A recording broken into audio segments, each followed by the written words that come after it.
Es que traía movidas bisexuales y por eso mató a su esposa. 11 p.m. 2001, este matrimonio ya mayor se termina su cena, su botellita de vino, deciden abrir una segunda, se van al área de la alberca, entonces ella dice, yo ya estoy cansada, ya me voy a dormir, él se queda un rato afuera y pues ponte tú que a las 2 horas va entrando a la casa y se la encuentra ella desvivida en las escaleras.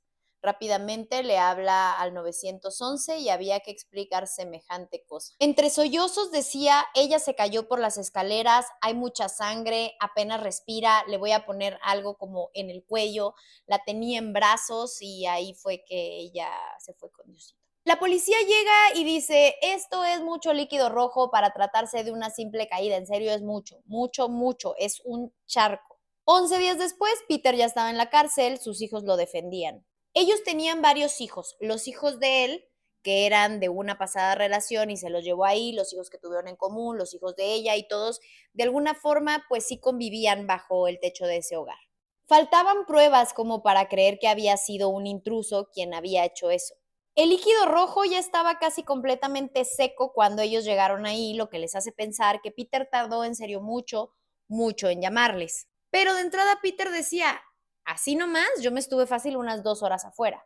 Empiezan a revisar las cosas de Peter y se dan cuenta que él tenía unas ciertas páginas con suscripción, unas fotos de militares que abiertamente eran gays, unas movidas extrañas y le preguntaron, ¿y esto qué es? Y él dijo, es que, bueno, yo soy bisexual.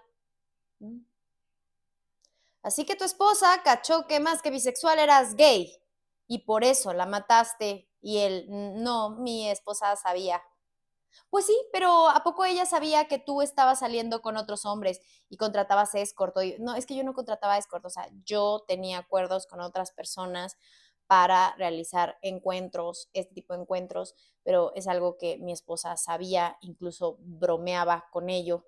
No, no, pero a ver, seguramente la mataste porque te involucraste de más con uno de estos chamacos militares. No, yo solamente estoy muy atraído sensualmente por hombres, pero románticamente no me enamoro de ellos, me enamoro de las mujeres y yo estaba muy enamorado de mi esposa. No, eso suena raro, así que te vas a quedar en la cárcel. Bueno, pero ya cuando los hijos de ella, no los hijos que tenían en común y los hijos de él, averiguan que este señor Peter tenía como unas movidas bisexuales, pues dijeron, no, yo no creo que mi mamá supiera eso, mi mamá jamás iba a aceptar una clase de hombre que anduviera bisexualeando, entonces no, yo creo que sí, sí la mató por esos motivos, pues.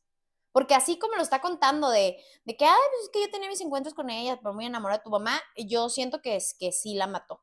O sea, eso es un pasado como súper turbio. Pero sí hubo por ahí unos momentillos donde Peter tuvo que mentir con su orientación, con sus gustos, pues para salir mejor librado y esas mentiritas pues se las anduvieron cachando en juicio y dicen, ven como si es bien mentiroso, ¿qué nos hace pensar que en serio mi mamá sabía que este hombre era bisensual?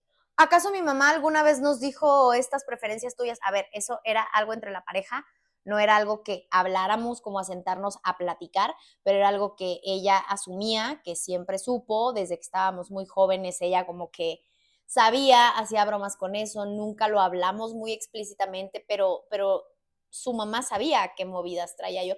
Sí, pero como que no hay un acuerdo escrito de eso, entonces no, no sé, suena sospechoso. Peter seguía explicando, no es sobre amor, es sobre un gusto que yo tengo y no entiendo cómo este gusto personal tiene algo que ver con la muerte de mi esposa.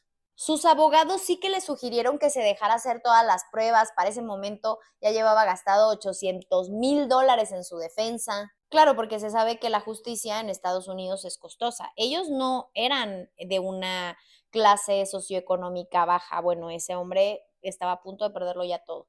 Ojo que Peter, después de haber prestado su servicio militar en los Marines, se dedicó muchísimo al periodismo y por ahí tuvo un par de artículos controversiales de solo el 5% de los casos de algún crimen se resuelven efectivamente, la policía no está haciendo su trabajo. Entonces Peter decía, a mí qué se me hace que esta gente investigó, que yo no soy muy amable con los artículos que llego a crear sobre la policía y su sistema de justicia, y eso ahorita está jugando en mi contra. Pero lo que terminó de hundirlo es que un día llega un especialista en las manchas estas de líquido rojo y el especialista dice, pues mira, por la orientación de las manchas, esta cosa fue así, alguien tuvo que estar abajo, por ahí encontré unas manchas de líquido rojo en el short de él. Mira, es más, les voy a hacer unas pruebas para que vean cómo si ahí medio que hizo sus pruebas, él habló con mucha seguridad y al final el jurado dictaminó que efectivamente él era culpable, ya llevaba un montón de años en la cárcel,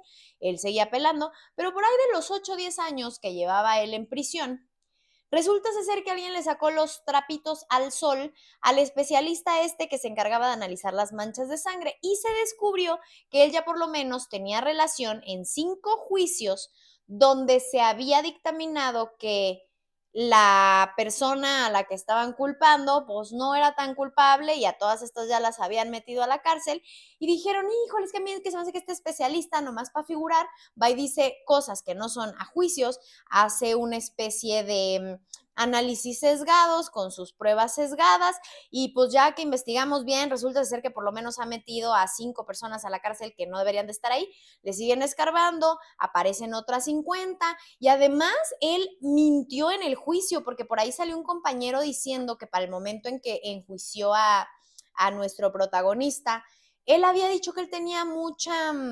experiencia en este tipo de casos, juzgando este tipo de pruebas y cuando él asistió a ese juicio realmente era, me parece que su primera o segunda vez haciendo ese trabajo. Entonces ya sabía que sí mentía y mentía con ganas. Entonces ahí dijeron, de aquí nos vamos a agarrar para ir a alegar que este especialista fue el que más peso tuvo a la hora de declararme culpable.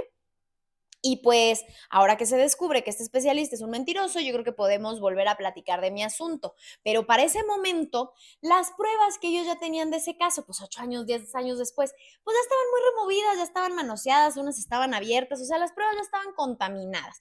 Así que su abogada le dijo, oye, ¿sabes qué vamos a hacer? Vamos a alegar que ya con estas pruebas contaminadas que estaban en manos de la policía y que la policía no cuidó bien, pues ya esto no sirve para tu defensa. Entonces, básicamente lo que ellos están haciendo es pedir que yo te defienda y hago un proceso digno con pruebas que ya no se pueden demostrar. Entonces, aquí te están quitando a ti tu derecho de una defensa digna. Una de las cosas que también jugó en contra de este nuevo juicio es que le preguntaron cuáles eran las razones para haber abandonado su primer matrimonio. ¿Se acuerdan que dijimos que tenían sus hijos juntos y los hijos de ella?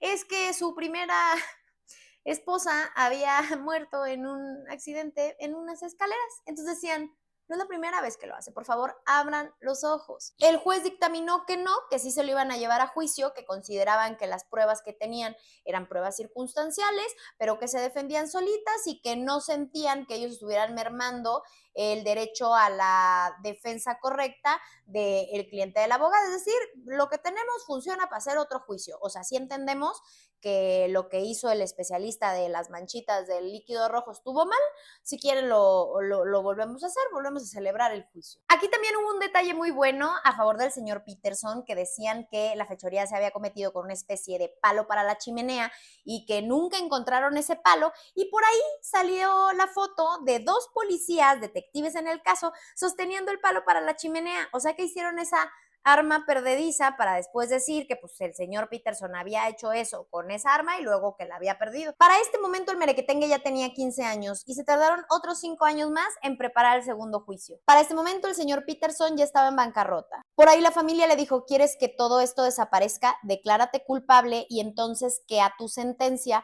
le abonen lo que ya llevas cumplido en prisión cuando pasaste estos 8 o 10 años. Y él dijo, no soy culpable, yo no le hice esto a Caitlyn.